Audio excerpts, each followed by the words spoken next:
नमस्कार साथियों, जय हिंद साथियों। मां शारदे अकेडमी प्लेटफॉर्म पर आपका स्वागत है। आज का हमारा टॉपिक है नागरिकता।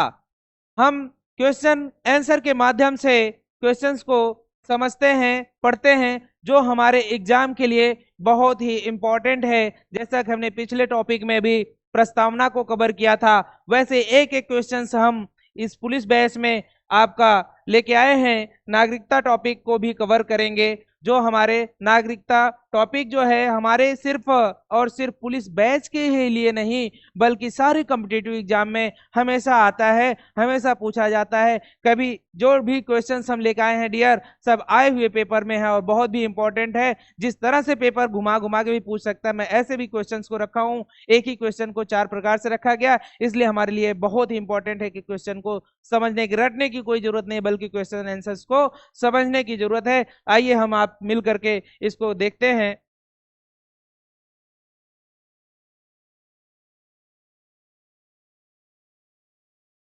टॉपिक को स्टार्ट करने से पहले डियर मैं देख रहा हूं, लिखा है कड़वी बात है, बात कड़वी है, लेकिन अच्छे दिनों के लिए बुरे दिनों से लड़ना पड़ता है डियर। जब भी हमें जीवन में कुछ अच्छा प्राप्त करना है, अच्छे दिनों के लिए अगर हम चाहते हैं कि कल मैं सफल हो जाऊं, तो आज मुझे स्ट्रगल करने की जरूरत है, आज मुझे मेहनत करने की जरूरत है। और उस मेहनत को किसी को अंधेरे में धोखे के, खुद को धोखे में न रख करके एक सच्ची ईमानदारी के साथ हमें संकल्प लेना है मां शारदे एकेडमी के साथ कि हम अच्छे से क्वेश्चन आंसर्स को तैयार करेंगे, पढ़ेंगे और एक दिन हम भी सफल होंगे। आज मुझे चाहे जितना स्ट्रगल करना पड़े, जितना भी टाइम दे सकता हूं, मैं दे करके सीखूंगा और पढ़ूंगा डियर। यही हमें संकल्प लेने की जरूरत है। साथियों, आज की क्लास स्टार्ट करते हैं हम।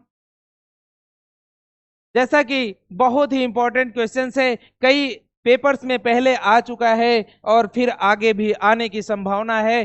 देखो, कह रहा है भारतीय संविधान के किन अनुच्छेदों में नागरिकता संबंधित प्रावधान किए गए हैं। भाई साहब, यहाँ पे दोस्तों सिर्फ और सिर्फ क्वेश्चन कह रहा है कि जो आर्टिकल्स हैं, जैसा कि हम लोगों ने पहले भी देख चुके हैं कि जो है अनुच्छेद कितने हैं। जो हमारा मूल संविधान बना है, उसमें मूल संविधान में 395 395 अनुच्छेद हैं। कितने हैं डियर?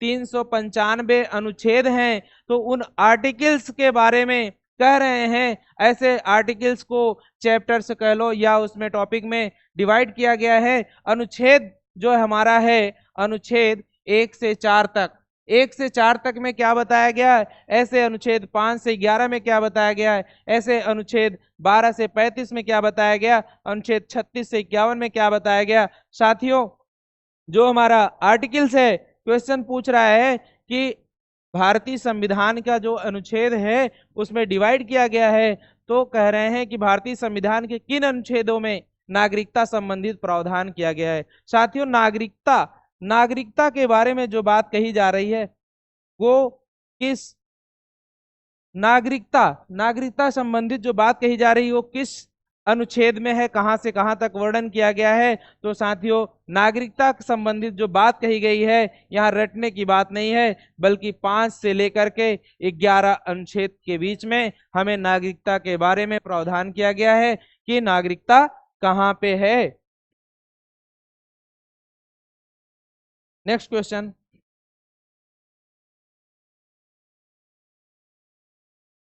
भारतीय संविधान निम्नलिखित में से कौन सी नागरिकता प्रदान करता है। भारतीय संविधान, जो भारतीय संविधान है, वो हमें कौन सी नागरिकता प्रोवाइड करती है, प्रदान करती है। संविधान के माध्यम से एकल नागरिकता, उपयुक्त दोनों, दोहरी नागरिकता, उपयुक्त में से कोई नहीं। तो साथियों, जो भारतीय संविधान में नागरिकता का प्रावधान किया गया है, वो एकल नागरिकता का प्रावधान किया गया है। कौन सा? एकल नागरिकता। भारतीय संविधान में साथियों जो नागरिकता का प्रावधान किया गया है, वो कौन सा है? एकल नागरिकता। नेक्स्ट क्वेश्चन है, किस अनुच्छेद के तहत संसद को नागरिकता के संबंध में कानून बनाने का अधिकार प्रदान किया गया है। वह कौन सा अनुच्छेद है जिसके तहत संसद को नागरिकता के संबंध में कानून बनाने का अधिकार प्रदान किया गया है? तो अनुच्छेद 5, अनुच्छेद 9, अनुच्छेद 10 अनुच्छेद 11। तो साथियों कौन सा अनुच्छेद है इसके तहत है जो हमें संसद क्या कर सकता है, कानून बना सकता है? तो अनुच्छेद 11 है। कौन सा अनुच्छेद है? आर्टिकल्स नंबर 11 के तहत हमें क्या बताया गया है?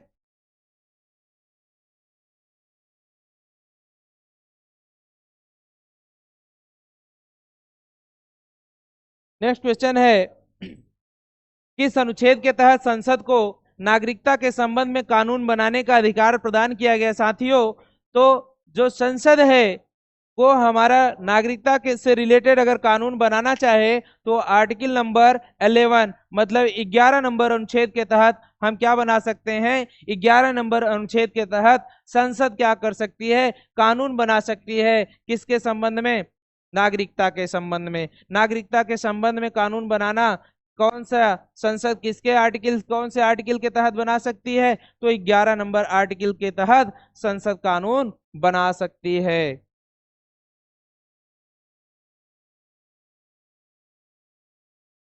साथियों नेक्स्ट क्वेश्चन है कि भारतीय नागरिकता नहीं प्राप्त की जा सकती है। भारतीय नागरिकता यदि हम भारत के व्यक्ति हैं या भारतीय नागरिकता को प्राप्त करना चाहे तो वो कौन से ऐसी बात है, वो कौन सी ऐसी लाइन है जो बता रही है कि हम इसके थ्रू नागरिकता को नहीं प्राप्त कर सकते हैं? क्या जन्म के द्वारा, देशीकरण के द्वारा, किसी भूभाग के सम्मिलित सम्मिलन द्वारा, भारतीय बैंक में धन जमा करने से? भाई साहब नागरिकता तो मुझे मिलेगी जब हम भारत में अगर जन्म लेंगे, जन्म द्वारा तो मिलती है। देशीकरण द्वारा, यदि हम भारतीय हैं, भारत देश के हैं तो देशीकरण अगर हम यहाँ का के हैं, वंशज हैं, तो मुझे मिलेगा ही। किसी भूभाग के सम्मेलन द्वारा, यदि मेरी यहाँ पे प्रॉपर्टी है, जमीन जायदाद मैंने लिया है, तो मुझे जाहिर सी बात है कि मुझे नागरिकता तो मिलेगी। लेकिन भारतीय बैंक में धन जमा करने से, क्या मैं कर किसी भारतीय बैंक में कोई विदेशी व्यक्ति आए और यहाँ पर रुपया जमा कर दे, क्या उसको हम नागरिकता दे सकते हैं? क्या नहीं दे सकते हैं? क्या डियर? नहीं दे सकते हैं। इसलिए भारतीय बैंक में धन जमा करके या धन जमा करने से उसको नागरिकता नहीं प्राप्त की जा सकती है। कह रहे हैं नेक्स्ट क्वेश्चन में, देशीकरण द्वारा नागरिकता प्राप्त का एक तरीका क्या है? देशीकरण द्वारा नागरिकता प्राप्त करने का एक कारण क्या है? माता पिता की नागरिकता, भाई बहन की नागरिकता, विदेशी पुरुष से विवाह करने पर, विदेशी से मित्रता करने पर। यह अगर देशीकरण द्वारा नागरिकता प्राप्त का जो तरीका है वो विदेशी पुरुष से विवाह करने पर। क्या है डियर? विदेशी पुरुष से विवाह करने पर, विदेशी पुरुष से विवाह करने पर हम देशीय करण द्वारा नागरिकता को प्राप्त कर सकते हैं। नेक्स्ट क्वेश्चन, नागरिक बनने की निम्नलिखित शर्तों में एक आवश्यक शर्त क्या है? साथियों यदि हमें नागरिक बनने की, जो नागरिक बनने की बात कही जा रही है, नागरिक बनने की निम्नलिखित शर्तों में एक आवश्यक शर्त क्या है? राज्य की सदस्यता, उच्च परिवार की सदस्यता, उच्च जाति की सदस्यता, किसी धर्म का समर्थन। अगर देखा जाए तो नागरिक बनने की जो शर्त दी गई है उसमें से एक आवश्यक शर्त क्या है पूछ रहे हैं? किसी राज्य की सदस्यता से, उच्च परिवार की सदस्यता, उच्च जाति की सदस्यता, किसी धर्म का समर्थन। तो साथियों यहाँ पर क्या होगा? कह रहे नागरिक बनने की निम्नलिखित शर्तों में एक आवश्यक शर्त क्या है साथियों? राज्य की सदस्यता। आवश्यक शर्त पूछ रहे हैं नागरिक बनने के लिए। क्या आप किसी उच्च परिवार में परिवार की किसी भी घराने का उच्च सदस्यता उनके परिवार का ले लेते हैं, मेंबर हो जाते, तो मिलेगा क्या? नहीं भैया। उच्च जाति की सदस्यता, यदि किसी जाति, उच्च जाति का अगर है हमारे देश का कोई व्यक्ति, उसके पास अगर वो आप सदस्यता लेते हैं तो आप नागरिक बन जाएंगे? नहीं बन सकते हैं। किसी धर्म का समर्थन कर दो, जो ज्यादा धर्म यहाँ पे है, जैसे हिंदू धर्म धारण कर लो, मुस्लिम धर्म धारण कर लो, क्या यहाँ की नागरिकता मिल जाएगी? नहीं मिलेगी। बल्कि नागरिकता मिलने के लिए जो आवश्यक शर्त है वो राज्य की सदस्यता। आपको राज्य की सदस्यता लेनी पड़ेगी, राज्य की सदस्यता लेनी पड़ेगी। पाकिस्तान से आकर भारत में नागरिकता प्राप्त करने संबंधित प्रावधान का वर्णन निम्नलिखित में से किस अनुच्छेद में वर्णित है? साथियों अगर कोई व्यक्ति पाकिस्तान से आकर के यहाँ पर नागरिकता लेना चाहे, पाकिस्तान का व्यक्ति हो, और पाकिस्तान से आकर भारत में नागरिकता को प्राप्त करना चाहे तो उसके लिए कौन सा वो अनुच्छेद है, कौन से नंबर का वो आर्टिकल्स है जिसमें उसको सदस्यता ग्रहण करने के लिए या उसको सदस्यता प्राप्त करने के लिए व्यवस्था की गई है, वो अनुच्छेद है हमारा आर्टिकल नंबर कौन सा, 6 नंबर। कितना नंबर डियर, 6 नंबर। क्योंकि जो भी हमारे नागरिकता संबंधित बात कही गई है, नागरिकता नागरिकता नागरिकता संबंधित बात कही गई है डियर, तो जो भी नागरिकता संबंधित बात कही गई है वो आर्टिकल नंबर 5 से लेकर के 11 के बीच में हम नागरिकता की बात करते हैं। 5 से लेकर 11 के बीच में नागरिकता की बात करते हैं। 6 नंबर में क्या बात कही गई भैया, 6 नंबर में बात कही गई है, यदि कोई भारत में नागरिकता प्राप्त करने के संबंध में प्रावधान का वर्णन निम्नलिखित में के संशोधनों में है। अगर पाकिस्तान से आकर के कोई यहाँ की नागरिकता को धारण करना चाहता है तो वह कौन सा अनुच्छेद है जिसके तहत वह यहाँ की नागरिकता को ग्रहण कर सकता, ले सकता है, तो डियर वो 6 नंबर का अनुच्छेद है, 6 नंबर का आर्टिकल है, जिसके तहत वो क्या कर सकता है, कोई पाकिस्तानी व्यक्ति भारत में आकर के यहाँ की नागरिकता को ग्रहण कर सकता है। साथियों,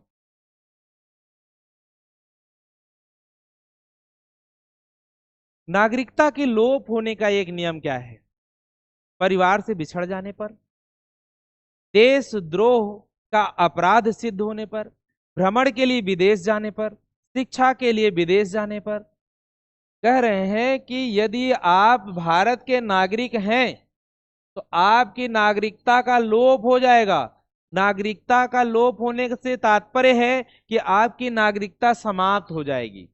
क्या हो जाएगी, आपकी नागरिकता खत्म हो जाएगी। तो वह क्या है, आप अपने परिवार से अगर बिछड़ जाएंगे, देशद्रोह का अपराध सिद्ध होने पर, भ्रमण के लिए विदेश जाने पर, शिक्षा के लिए विदेश जाने पर। साथियों, यहाँ देखने की जरूरत है, क्या परिवार से बिछड़ जाने पर अगर नागरिकता समाप्त हो जाए तो आए दिन रोज किसी न किसी फैमिली में क्या होता है, लोग परिवार से बिछड़ रहे हैं, इसलिए ऐसा नहीं है। भ्रमण के लिए विदेश जाने पर नागरिकता खत्म हो जाएगी तो कोई भ्रमण पे ही नहीं जाएगा, कोई घूमने ही नहीं जाएगा, इसलिए ये भी नहीं हो सकता है। शिक्षा के लिए विदेश जाने पर, तब तो हम कहीं पढ़ने भी नहीं जाए, शिक्षा भी प्राप्त करने ना जाए, ठीक है, किसी अदर कंट्री भी नहीं जा सकते हैं, तो इसलिए ये भी नहीं हो सकता है। शिक्षा के लिए विदेश जाने पर भी हमारी नागरिकता नहीं समाप्त हो सकती है, तो इसलिए क्या है, अब बचा क्या, देशद्रोह का अपराध सिद्ध होने पर। हाँ, यदि आपके ऊपर कोई देशद्रोह का अपराध लग जाएगा तो आपकी नागरिकता स्वतः क्या होगी, समाप्त हो जाएगी, स्वतः समाप्त मान ली जाएगी, समाप्त कर दिया जाएगा। यदि आप देशद्रोह का कोई अपराध आपके ऊपर लग जाए, आप देशद्रोही सिद्ध भर हो जाए, तो भारतीय नागरिकता आपके पास नहीं रहेगी। कब नहीं रहेगी, जब आपके पास देशद्रोह का अपराध सिद्ध हो जाए, आपके ऊपर देशद्रोह का अपराध लग जाएगा, तो आप जो है, लग जाना ही नहीं बल्कि लग ना जाए, देशद्रोह का अपराध सिद्ध हो जाए कि हाँ आप ही जिम्मेदार हैं, देशद्रोही आप ही हैं, तो आपकी नागरिकता स्वतः क्या होगी, समाप्त हो जाएगी। देखिए, ऐसा कोई अपराध लगने ना पाए भैया।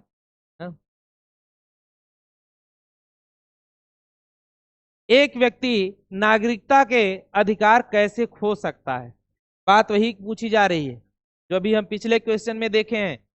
एक व्यक्ति नागरिकता के अधिकार कैसे खो सकता है, एक कारण हो सकता है, वह क्या कारण है जिसकी वजह से उसकी नागरिकता समाप्त हो सकती है। एक व्यक्ति किसी दूसरे देश में 2 महीने के लिए चला जाता है, एक व्यक्ति दूसरे राज्य की नागरिकता ले लेता है, एक व्यक्ति राज्य के लिए कर्तव्यों का प्रदर्शन नहीं करता है, एक व्यक्ति बहुराष्ट्रीय कंपनी में काम करता है। साथियों, बहुत मान्यूट सा अंतर है। आपको मैंने कहा ना, हमारी जो नागरिकता का टॉपिक है बहुत छोटा सा है।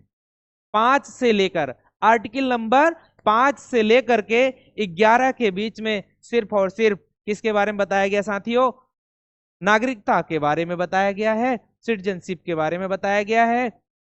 तो जो नागरिकता है वो 5 से 11 के बीच में ही होगा, अनुच्छेद 5 से 11 के बीच में होगा। तो यहाँ कह रहे हैं कि अभी इसके पहले वाले क्वेश्चन में ही वैसा ही क्वेश्चन था कि अगर आपकी नागरिकता के जो अधिकार आपको मिले हैं वो कैसे खो सकता है। एक व्यक्ति किसी दूसरे देश में 2 महीने के लिए चला जाए, नहीं भैया, अगर एक व्यक्ति दूसरे देश में अगर 2 महीने 4 महीने के लिए जाए, ठीक है, अगर उससे नागरिकता समाप्त हो रही होगी तो कोई जाएगा ही नहीं, हो ही नहीं सकता। एक व्यक्ति एक व्यक्ति राज्य के लिए कर्तव्यों का प्रदर्शन नहीं करता, इसके लिए भी नहीं। भाई अगर हम कह रहे हैं कोई व्यक्ति है, उसे नागरिकता मिली है, राज्य के लिए अगर उसको कोई कार्यभार दिया गया है, तो यदि वो अपने कार्य के प्रति ईमानदारी या जो भी है कार्य को नहीं कर रहा है, क्या उसकी आप नागरिकता छीन लेंगे? नहीं, नागरिकता नहीं छीन सकते हैं, उसको आप उसके कार्य से दखल कर सकते हैं, बाहर कर सकते हैं।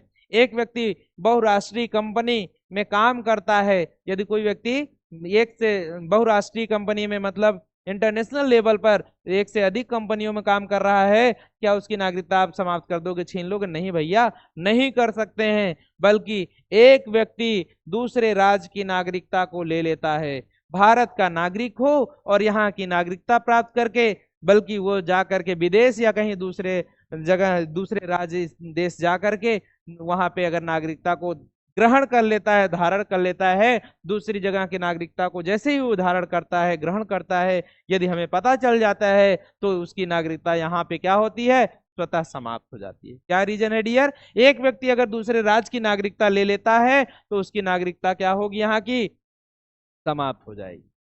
समझ में आया? यदि किसी को कहीं कोई डाउट, कोई क्वेश्चन होता है, कमेंट बॉक्स में जरूर क्वेश्चंस करें, पूछें जो चीजें नहीं समझ में आ रही हैं, क्योंकि मां शारदा एकेडमी आपके साथ पूरी ईमानदारी और शिद्दत के साथ कार्य कर रही है आपको सफलता दिलाने के लिए। इसलिए डियर आप भी क्वेश्चन कर सकते हो, पूछ सकते हो। तो हमारा जो क्वेश्चन है वह, एक व्यक्ति नागरिकता के अधिकार कैसे खो सकता है? ये सबको लगभग पता चल गया। यदि व्यक्ति क्या करे, किसी दूसरे राज्य की नागरिकता को ले लेता है, इसका मतलब किसी दूसरे राज्य की नागरिकता को ग्रहण कर लेता है, धारण कर लेता है, तो उसकी नागरिकता यहाँ की स्वतः क्या होगी? समाप्त हो जाएगी। नेक्स्ट क्वेश्चन, अगला क्वेश्चन है, निम्नलिखित में से कौन सी शर्त भारत की नागरिकता प्राप्त करने के लिए नहीं है? अच्छा, भारत की नागरिकता को अगर हम प्राप्त करना चाहेंगे तो क्या है? अधिवास है, वंशाक्रम है, पंजीकरण है, संपत्ति स्वामित्व है। कह रहे हैं भारत की नागरिकता प्राप्त भारत की नागरिकता प्राप्त करने के लिए नहीं है। इन शर्तों में से कौन सा वो है जो भारत की नागरिकता प्राप्त करने के लिए नहीं है? क्या है जो भारत की नागरिकता प्राप्त करने के लिए नहीं है? वो अधिवास, वंशाक्रम, पंजीकरण, संपत्ति स्वामित्व। भैया यहाँ का अगर हम मैंने अभी इसके पहले वाले क्वेश्चन में देखा तो वही क्वेश्चन है, कह रहा है कि वह कौन, अगर अधिवास है, यहाँ आपका आवास है, निवास है, तो आप यहाँ के मूल निवासी हैं, इसका मतलब। यहाँ वंशाक्रम का मतलब है आप जो है जिस फैमिली परिवार से हैं, ये पहले से यहाँ पर वंशानुगत चला आ रहा है। पंजीकरण आपका यहाँ पे रजिस्टर्ड है, यहाँ के नागरिकता प्राप्त है, तो फैमिली का, तो क्या भारत की नागरिकता प्राप्त करने के लिए नहीं? ये नहीं है कि नहीं पूछ रहे हैं, है तो तीनों, लेकिन न होने की संपत्ति स्वामित्व। यदि आप क्या यहाँ पे विदेश में जाके जमीन खरीद लिए, आपको क्या नागरिकता वहां तुरंत मिल जाएगी? या किसी संपत्ति के स्वामी वहां मतलब बन गए आप, या यहाँ का कोई स्वामी बन जाएगा हमारे यहाँ के लिए? विदेश की बात नहीं कर रहा हूँ, हमारे यहाँ की नागरिकता के लिए इन्होंने कहा है क्या नहीं है? क्या नहीं है डियर? संपत्ति स्वामित्व। यदि यहाँ का कोई विदेशी व्यक्ति किसी संपत्ति का स्वामी हो जाता है, हो सकता है उसको ऐसे दान में मिला हो, कुछ भी हो, कोई संपत्ति हो, तो क्या यहाँ उसको नागरिकता दे दी जाएगी? ऐसा नहीं, उसको ऐसे नागरिकता नहीं दी जा सकती है। ठीक है, संपत्ति का स्वामित्व हो जाए तो उसको नागरिकता नहीं मिलेगी। कह रहे हैं अगले क्वेश्चन में, भारत की नागरिकता निम्नलिखित में से किस प्रकार प्राप्त की जा सकती है? जन्म से, वंशानुक्रम से, देशीकरण से, उपयुक्त सभी। साथियों अभी इसके पहले वाले क्वेश्चन में देखा गया, यदि भारत की नागरिकता किस प्रकार प्राप्त की जा सकती है, तो भारत की नागरिकता प्राप्त करने के लिए जन्म से बिल्कुल है। यदि हमारे मम्मी पापा या जिन हमारे मम्मी पापा के फादर या जिनका भी जन्म यहाँ हुआ है, तो हमारे जन्म से यदि जो यहाँ इंडिया में जन्म लेता है तो उसको यहाँ की नागरिकता स्वतः मिल जाती है, उससे कुछ नहीं करना पड़ता है। ठीक, वंशानुक्रम, ठीक है, वंशानुक्रम के माध्यम से भी मिल जाती है। देशीकरण से, यदि हाँ देशीकरण से भी मिल जाती है, तो इसका मतलब उपयुक्त सभी हमारा आंसर क्या हुआ, सही हुआ। भारत की नागरिकता निम्नलिखित में से किस प्रकार से प्राप्त की जा सकती है, यह इसका आंसर हो जाएगा उपयुक्त सभी। वेरी वेरी इंपॉर्टेंट साथियों, ये क्वेश्चंस आपको लग रहा होगा अभी बहुत ही इंपॉर्टेंट है, इसको आपको समझ करके याद रटने की जरूरत नहीं, समझने की जरूरत है। मैंने जो भी आपको बताया, मैं उम्मीद करता हूं बहुत अच्छे से आप सबको भी समझ में आ ही रहा होगा। तो नेक्स्ट क्वेश्चन हम लेके चलते हैं।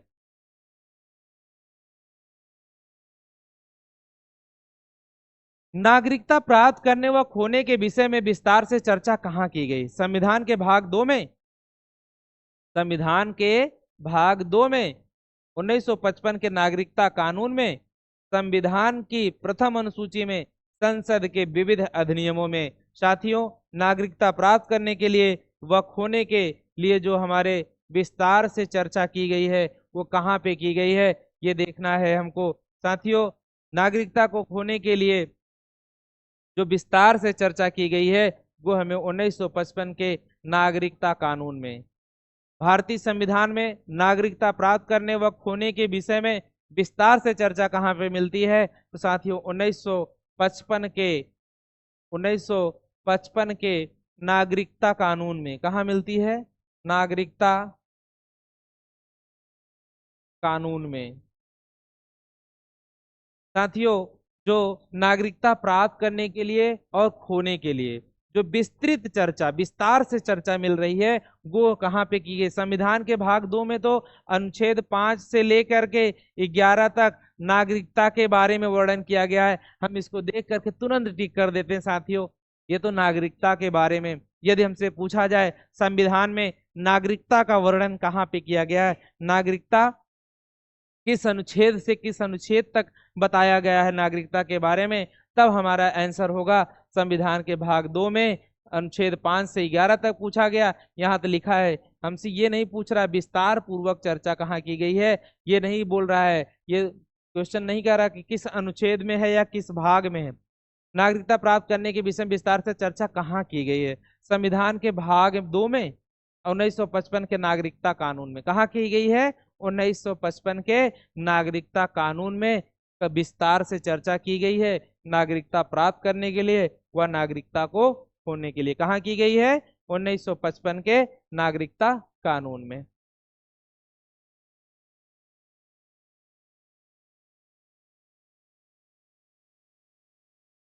किसी व्यक्ति की भारतीय नागरिकता, किसी व्यक्ति की भारतीय नागरिकता निलंबित की जा सकती है। यदि कोई व्यक्ति है उसकी जो भारत की नागरिकता है उसे हम निलंबित कर सकते हैं। कब, किस केस में कर सकते हैं, कौन से कंडीशन में कर सकते हैं साथियों? यदि कोई व्यक्ति स्वेच्छा से दूसरे देश की नागरिकता ग्रहण कर लेता है, यदि वह नागरिकता के दायित्व से परिचित नहीं है, यदि भारत सरकार को यह विश्वास हो जाए कि नागरिकता छल पूर्वक प्राप्त की गई है, यदि कोई व्यक्ति जन्म से देश का नागरिक है किंतु किसी विदेशी राष्ट्र से युद्ध के दौरान वह शत्रु की सहायता पहुंचाने की गतिविधियों में लिप्त पाया जाता है, तो यहां हमें कूट दिया है। कौन सा आंसर इसका होगा साथियों? देखो,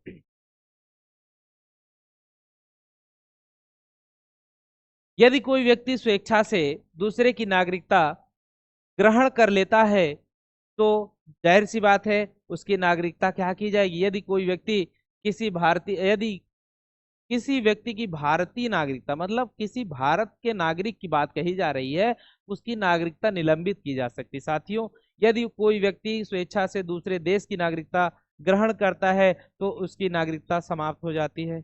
बिल्कुल सही है। यदि वह नागरिकता के दायित्व से परिचित नहीं है, इससे कोई मतलब नहीं है। यदि भारत सरकार को यह विश्वास हो जाए कि नागरिकता छल पूर्वक प्राप्त की गई है, भारत सरकार को यह विश्वास हो जाए कि जो नागरिकता किसी व्यक्ति को, एक्स नाम के व्यक्ति को जो नागरिकता दी गई है वह बल्कि एक्यूरेट डॉक्यूमेंटेशन के माध्यम से नहीं है, एक्यूरेट कंडीशंस पे नहीं है, बल्कि किसी छल पूर्वक या गलत ब्यौरे से, विवरण से उसको हमने नागरिकता दे दी है या नागरिकता भारत का नागरिक मान लिया गया है, तो उसकी भी नागरिकता समाप्त की जा सकती है। साथियों, अगला है, यदि कोई व्यक्ति जन्म से देश का नागरिक है, जन्म तो भारत में हुआ यहाँ का नागरिक है लेकिन किसी विदेशी राष्ट्र से युद्ध के दौरान, यदि हम कह रहे हैं किसी विदेशी राष्ट्र से युद्ध के दौरान वह शत्रु की सहायता पहुंचाने की गतिविधियों में लिप्त पाया जाता है, तो 100% उसकी भी नागरिकता को समाप्त की जाएगी, उसकी नागरिकता समाप्त हो जाती है। ठीक है, तो ये हमारा क्वेश्चन 134 क्या आया, 134। कूट नंबर देखना है 134, 123 134 134, कूट नंबर 134 सही होगा आंसर साथियों।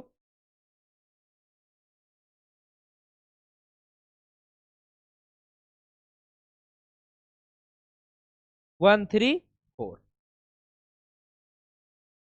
क्या है क्वेश्चन, किसी व्यक्ति की भारतीय नागरिकता निलंबित की जा सकती है, भारत की नागरिकता समाप्त की जा सकती है या निलंबित की जा सकती है। किस केस में, व्यक्ति स्वेच्छा से किसी दूसरे देश की अगर नागरिकता को ग्रहण कर लेता है तो उसकी नागरिकता स्वतः समाप्त कर दी जाएगी। ठीक है, यदि भारत सरकार के को यह विश्वास हो जाए कि नागरिकता छल पूर्वक प्राप्त की गई, क्या प्राप्त की गई है, नागरिकता बल्कि छल पूर्वक प्राप्त की गई है, तो उसकी भी जो है समाप्त कर दी जाएगी। यदि कोई व्यक्ति जन्म से किसी देश हमारे यहाँ का नागरिक है लेकिन क्या हुआ, वो जो है यदि किसी विदेशी शत्रु का जो है सहायता पहुंचा रहा होगा, उसके गतिविधियों में लिप्त पाया जाता है, तो भी उसकी नागरिकता को समाप्त कर दिया जाएगा साथियों।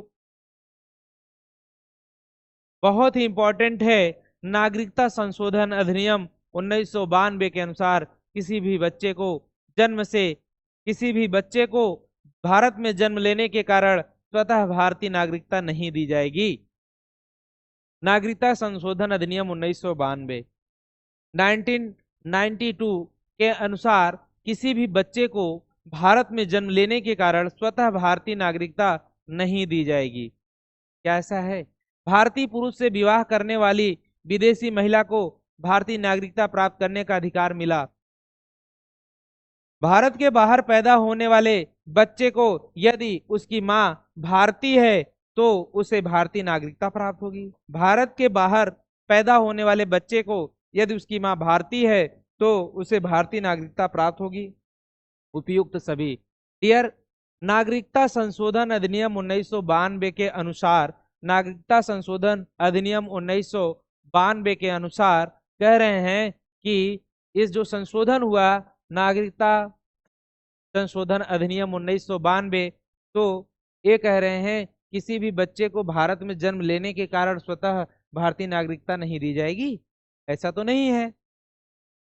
भारतीय पुरुष से विवाह करने वाली विदेशी महिला को भारतीय नागरिकता प्राप्त करने का अधिकार मिला है, बिल्कुल मिला है। ठीक है, भारत के बाहर पैदा होने वाले बच्चे को यदि उसकी मां भारतीय है तो उसे भारतीय नागरिकता प्राप्त होगी। नागरिकता संशोधन अधिनियम 1992 के अनुसार यह था कि भारत के बाहर पैदा होने वाले बच्चे को यदि उसकी मां भारतीय है तो उसे भारतीय नागरिकता प्राप्त होगी। यदि कोई बच्चा है जो क्या हुआ, बाहर पैदा हुआ, विदेश में पैदा हुआ है, लेकिन उसकी माँ है, जो उसकी माँ है भारत में, भारत के बाहर पैदा होने वाले बच्चे को यदि उसकी माँ भारतीय है, उसको भारत की नागरिकता प्राप्त है, तो उसे भारतीय नागरिकता प्राप्त होगी। ऐसा हमारे नागरिकता संशोधन 1992 के अनुसार बताया गया। 1992 नागरिकता संशोधन अधिनियम के तहत क्या स्पष्ट होता है, यदि कोई भारतीय नागरिक महिला है और उसका बच्चा विदेश में पैदा होता है तो उसको, और वो बाहर रह रही हो, और क्या उस बच्चे को नागरिकता मिलेगी, बिल्कुल मिलेगी। उसे भी क्या होगी, भारत की नागरिकता मिलेगी, देश की नागरिकता मिलेगी। ठीक है, कब प्राप्त हुआ बेटा, ये हमारा 1992 नागरिकता संशोधन अधिनियम के तहत।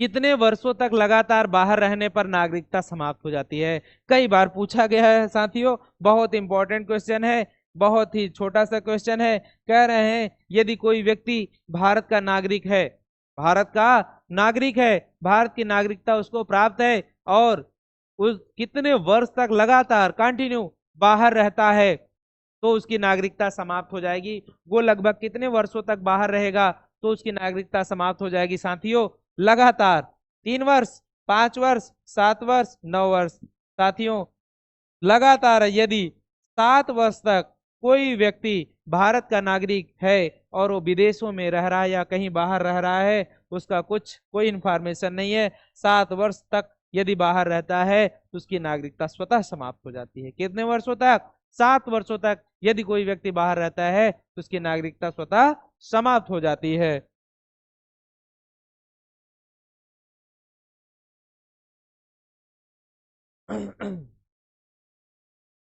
अगला क्वेश्चन है, ऐसे सभी व्यक्ति जो जो ऐसे सभी व्यक्ति जो या उसके बाद भारत में जन्म ग्रहण किया हो, भारत में जन्म ग्रहण किया हो, उन्हें जन्मजात भारतीय नागरिक समझा जाएगा। साथियों वह कौन सी डेट है, वह कौन सा समय था जब से भारत में, वह कौन ऐसा डेट है, ऐसे सभी व्यक्ति होंगे जो उस डेट के बाद से भारत में जन्म ग्रहण किया है और उन्हें जन्मजात भारतीय नागरिकता या जन्मजात भारतीय नागरिक समझा जाएगा। वह 15 अगस्त 1947, 1 जनवरी 1949, 26 जनवरी 1950, 15 अगस्त 1950। साथियों 26 जनवरी सन 1950 के बाद से, कब से? 26 जनवरी सन 1950 से जो भी व्यक्ति भारत में जन्म लेगा, भारत में जन्म लेगा, उसे जो है उसके बाद भारत में जन्म ग्रहण करना होगा और उसे भारत की नागरिकता मिलती है, उन्हें जन्मजात भारतीय नागरिक समझा जाएगा। ऐसा 26 जनवरी सन 1950 से माना जाता है। कब से? 26 जनवरी सन 1950 से।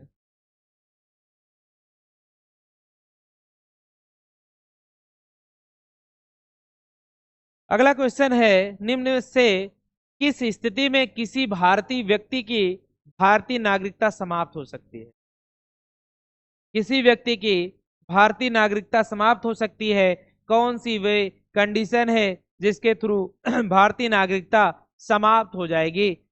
त्यागने पर, यदि कोई व्यक्ति है नागरिकता का त्याग दे, पर्यावसन पर, वंचित किए जाने पर, नागरिकता छीन ली जाए, वंचित कर दिया जाए, तो यदि त्याग करना चाहेगा त्याग भी कर सकता है साथियों। पर्यावसन होने पर भी नागरिकता समाप्त हो सकती है। यदि उसे नागरिकता से वंचित किया जा रहा हो तो भी उस क्या होगा, वो मतलब नागरिकता से समाप्त किया जा सकता है, नागरिकता से हटाया जा सकता है। तो इसका मतलब उपयुक्त सभी, क्या होगा? उपयुक्त सभी।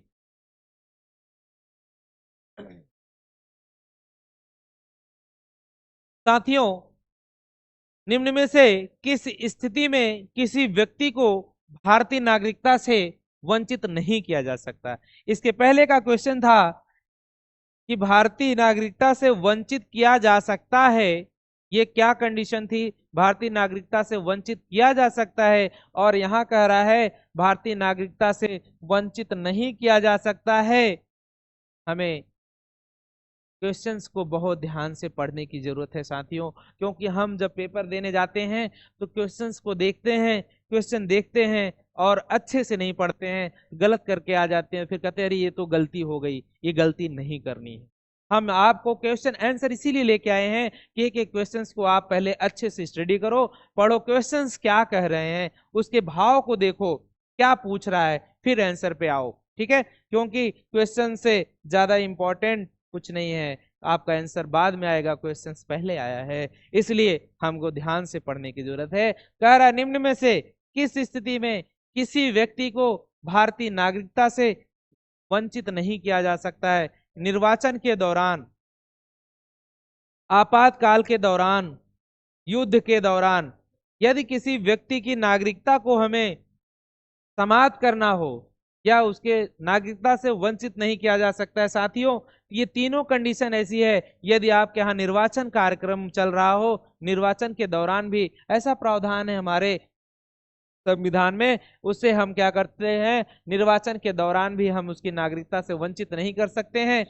ठीक, आपातकालीन के दौरान यदि कोई इमरजेंसी लगी हो, इमरजेंसी आई हो, तो उस केस में भी हम उसको क्या कर सकते हैं, उसकी नागरिकता को समाप्त नहीं कर सकते हैं।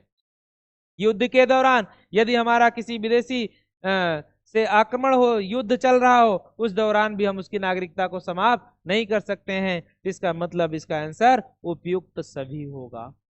निम्न में से किस स्थिति में किसी व्यक्ति को भारतीय नागरिकता से वंचित नहीं किया जा सकता है साथियों? तो इसका आंसर हुआ निम्न में से सभी के साथ इनसे वंचित नहीं किया जा सकता है।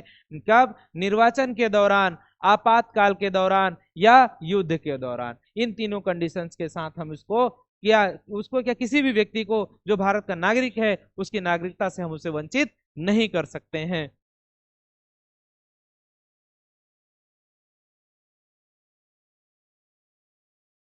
भारतीय संविधान में नागरिकता के प्रावधान कब लागू हुए? भारतीय संविधान में नागरिकता के प्रावधान कब लागू हुए? 1950, 1950, 1949, 1951, 1952। भारतीय संविधान में नागरिकता के प्रावधान कब से लागू हुए? साथियों, नागरिकता का जो प्रावधान किया गया कब से किया गया है हमको देखना है। तो नागरिकता का जो प्रावधान किया गया भारतीय संविधान में वो किया गया है सन 1949 से। संविधान कब बन के तैयार हो गया था? भारतीय संविधान कब बन के तैयार हुआ? 26 नवंबर सन 1949 को। कब हो गया? 26 नवंबर सन 1949 को बन के तैयार हो गया। 26 नवंबर 1949 को संविधान तैयार हो गया था। वही कह रहे हैं भारतीय संविधान में नागरिकता का प्रावधान कब से लागू हुआ? तो साथियों, भारतीय संविधान में नागरिकता का प्रावधान 1949 से लागू है। कब से लागू है? 1949 से। कब से लागू है? नागरिकता का प्रावधान भारतीय संविधान में सन 1949 से लागू है। कब से लागू है? 1949 से।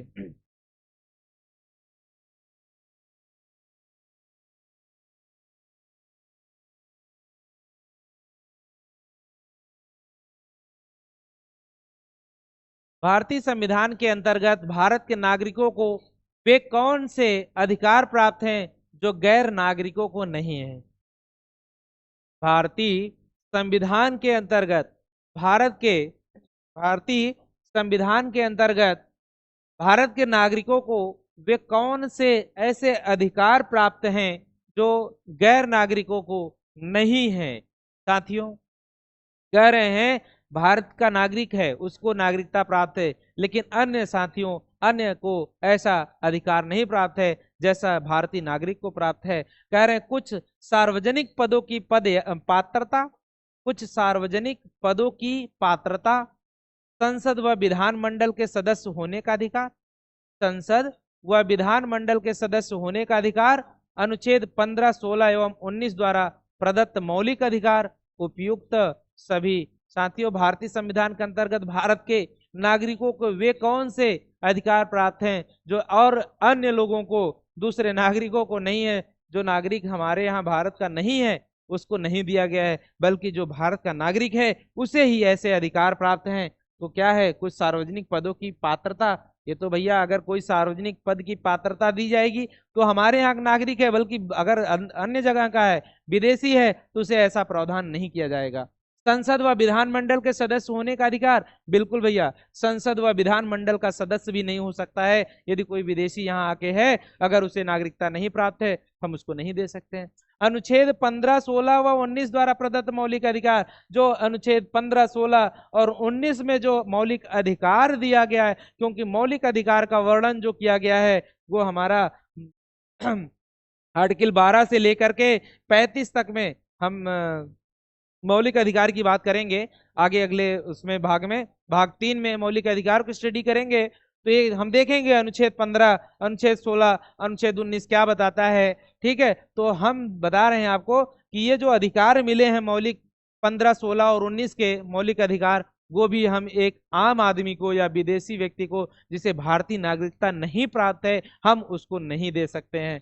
समझ गए? तो इसका मतलब इसका आंसर क्या हो गया? उपयुक्त सभी। क्या होगा साथियों? उपयुक्त सभी। समझ में आया? उपयुक्त सभी। क्या है क्वेश्चन? भारतीय संविधान के अंतर्गत भारत के नागरिक को वे कौन से अधिकार प्राप्त हैं जो गैर नागरिकों को नहीं है। साथियों, गैर नागरिक को मतलब तात्पर्य है कि जो हमारे जिसे भारत की नागरिकता नहीं प्राप्त है, भारत की नागरिकता जिसे नहीं प्राप्त है उसे हम गैर नागरिक कह रहे हैं। तो उसको क्या सार्वजनिक पद की पदों की पात्रता योग्य समझा जाएगा? नहीं भाई। संसद व विधानमंडल के सदस्य होने का अधिकार रहेगा? नहीं भाई। अनुच्छेद 15, 16 और 19 द्वारा जो मौलिक अधिकार दिया गया हमको, भारत के नागरिक को जो अधिकार दिया गया है, उसको हम वो अधिकार नहीं दे सकते हैं। ठीक है साथियों, अगला क्वेश्चन।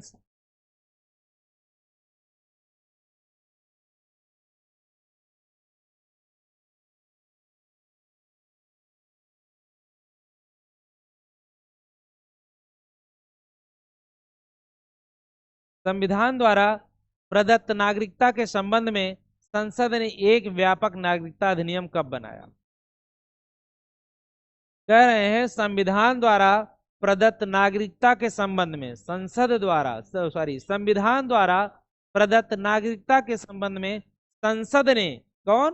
संसद ने एक व्यापक नागरिकता अधिनियम कब बनाया? 1950, 1952, 1955, 1960। संसद ने कब ऐसा संविधान द्वारा प्रदत्त नागरिकता के संबंध में, किसमें? नागरिकता के संबंध में संसद ने एक व्यापक नागरिकता अधिनियम बनाया। व्यापक नागरिकता अधिनियम कब बनाया साथियों? इसको हमें देखना है। व्यापक नागरिकता संसद ने कब व्यापक नागरिकता अधिनियम को बनाया था? तो संसद ने जो बनाया था साथियों, संसद ने व्यापक नागरिकता अधिनियम बनाया सन 1950 में, 1952 में, 1960, 1955। साथियों, तो 1955 में संसद ने, कौन? संसद ने व्यापक नागरिकता अधिनियम बनाया था सन 1955 में। कब बनाया था? सन 1955 में संसद ने व्यापक नागरिकता अधिनियम बनाया था। अगला क्वेश्चन है, भारत में एकल नागरिकता की अवधारणा अपनाई गई। साथियों, भारत में एकल नागरिकता की अवधारणा अपनाई गई इंग्लैंड से, यूएसए से, कनाडा से, फ्रांस से। कहां से अपनाई गई? भारत में एकल नागरिकता की जो अवधारणा है, भारत की नागरिकता कैसी है? एकल है। भारत की नागरिकता एकल है। एकल नागरिकता है। कैसी है? एकल नागरिकता की बात करता है भारतीय संविधान। जब एकल नागरिकता की बात है तो एकल नागरिकता जो मैंने लिया है वो एकल नागरिकता, क्योंकि हमने अन्य देशों के संविधान को स्टडी करके, पढ़ करके, देख करके, समझ करके हमारे संविधान का निर्माण हुआ है, तो उसमें कह रहे हैं कुछ चीजें हमने वहां से लिया है। तो ये कह रहे हैं जो एकल नागरिकता हमने लिया, ये एकल नागरिकता भाई कहाँ से लिया है? एकल नागरिकता हमने लिया है इंग्लैंड से, यूएसए से, कनाडा से, फ्रांस से। साथियों, जो एकल नागरिकता हमने लिया है वो इंग्लैंड से लिया। कहाँ से लिया है? इंग्लैंड से लिया है। कहाँ से लिया है? एकल नागरिकता की अवधारणा जो अपनाई जाती है इंडिया में, वो कहाँ से ली गई है? एकल नागरिकता हमने कहाँ से लिया है? एकल नागरिकता हमने इंग्लैंड से लिया है। कहाँ से ली गई है साथियों? इंग्लैंड से। क्या ली गई है? एकल नागरिकता का प्रावधान जो किया गया है वो इंग्लैंड से किया गया है।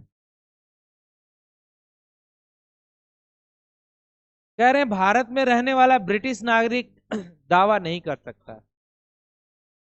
जो ऐसा व्यक्ति जो भारत में रहने वाला हो, भारत में रह रहा हो, ब्रिटिश नागरिक का दावा नहीं कर सकता। भारत में रहने वाला ब्रिटिश नागरिक, कौन नागरिक?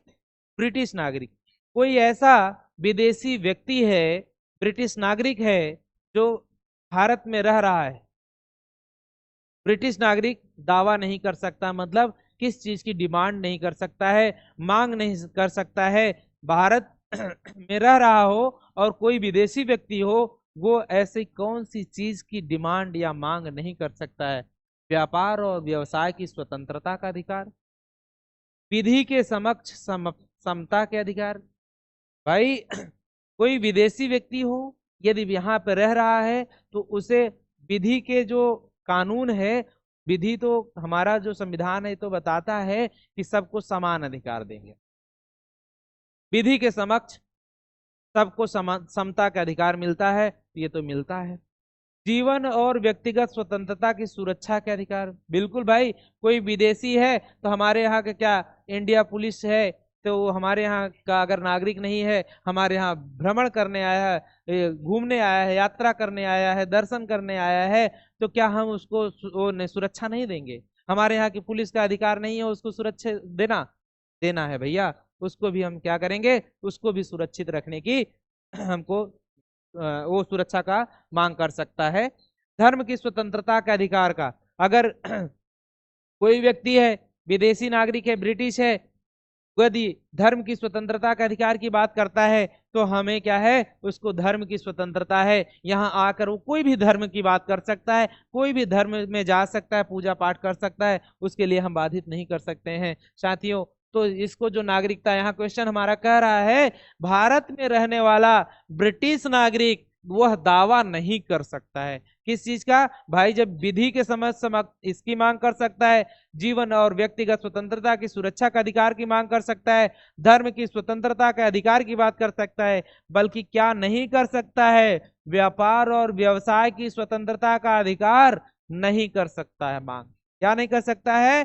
किसी व्यापार और व्यवसाय की अगर वह स्वतंत्रता का अधिकार मांगेगा तो उसको ऐसा इतने आसानी से नहीं दिया जा सकता है, उसे नहीं प्राप्त होगा साथियों। ठीक है, अगला क्वेश्चन। किस देश में दोहरी नागरिकता का सिद्धांत स्वीकार किया गया? भारत, कनाडा, ऑस्ट्रेलिया, संयुक्त राज्य अमेरिका। वह कौन सा देश है जहां पर दोहरी नागरिकता का सिद्धांत स्वीकार किया गया है? हमारे यहाँ कैसी नागरिकता है? एकल की दोहरी? हमारे यहाँ साथियों एकल नागरिकता की बात कही जाती है, एकल नागरिकता का प्रावधान किया गया है। लेकिन यहाँ पूछ रहे हैं वह कौन सा देश है जहां पे दोहरी जहां पर दोहरी नागरिकता का सिद्धांत स्वीकार किया गया साथियों? भारत में नहीं साथियों। भारत में किया गया क्या? कैसी नागरिकता है? दोहरी एकल नागरिकता। कैसी? एकल नागरिकता। कनाडा नहीं, ऑस्ट्रेलिया नहीं, संयुक्त राज्य अमेरिका साथियों। संयुक्त राज्य अमेरिका आपसे पूछे दोहरी नागरिकता का प्रावधान किस देश में है, कहां पे है? दोहरी नागरिकता का प्रावधान या दोहरी नागरिकता का सिद्धांत जो स्वीकार किया गया है वो संयुक्त राज्य अमेरिका में किया गया है। कहां पे किया गया है? संयुक्त राज्य अमेरिका में किया गया है। Next question. नागरिकता निम्नलिखित में से किन विधियों द्वारा प्राप्त की जा सकती है? कह रहे हैं नागरिकता निम्नलिखित में से किन विधियों द्वारा प्राप्त की जा सकती है? यदि हम यहाँ की नागरिकता को प्राप्त करना चाहेंगे तो किस माध्यम से प्राप्त कर सकते हैं साथियों?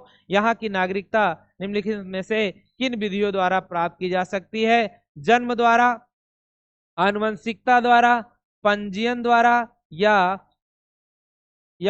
अनुरोध द्वारा, रिक्वेस्ट पे।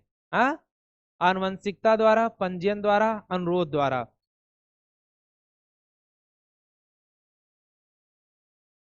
यदि जन्म द्वारा हमें नागरिकता प्राप्त होती है, बिल्कुल होती है।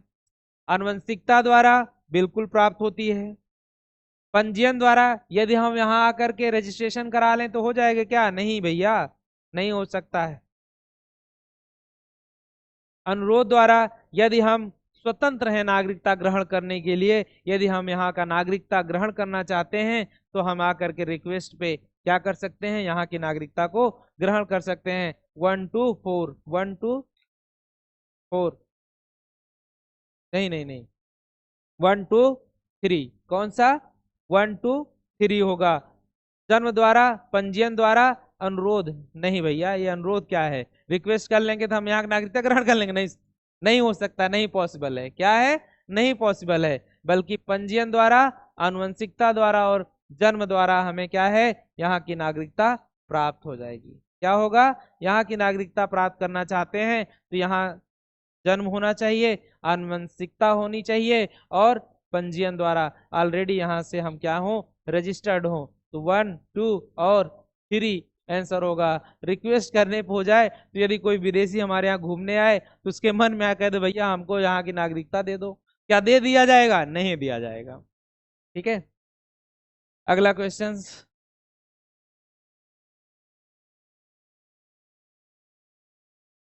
नागरिकता प्राप्त करने के लिए शर्तें निर्धारित करने वाला सक्षम निकाय कौन सा है? नागरिकता प्राप्त करने के लिए शर्तें निर्धारित करने वाला सक्षम निकाय कौन है? यदि नागरिकता प्राप्त करने के लिए जो शर्तें निर्धारित करने वाला जो सक्षम निकाय है, जो सिस्टम है, वो नागरिकता के संबंधित बात करता है चुनाव आयोग? नहीं भाई साहब, चुनाव आयोग चुनाव की तैयारी करे। राष्ट्रपति साहब? नहीं भैया, इनको इतना फुर्सत नहीं है कि आपके लिए जो है नागरिकता और उसको देख पाए, इनके पास पूरा बहुत लोड है। संसद? संसद को प्रावधान है, संसद और विधानसभा नहीं, विधानसभा से कोई मतलब नहीं है, संसद से मतलब है। संसद का कार्य है कि यदि वह किसी व्यक्ति को या किसी भी किसी को भी नागरिकता प्राप्त करने के लिए जो शर्तें निर्धारित करने वाला सक्षम निकाय है, सक्षम सिस्टम है, वो सिस्टम है हमारा संसद। कौन सा है? संसद के माध्यम से यदि कोई भी शर्त कंडीशन की बात की जाए, किसके लिए? नागरिकता से संबंधित बात की जाए, नागरिकता हटाने या प्राप्त करने के संबंधित बात की जाए, तो हमारा संसद का प्रावधान है, संसद करती है उसमें।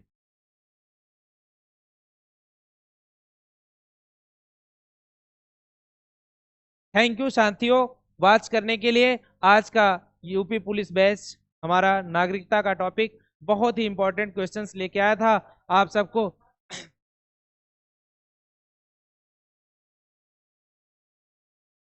थैंक यू साथियों, मैं मिलता हूं फिर नेक्स्ट क्लास में। धन्यवाद।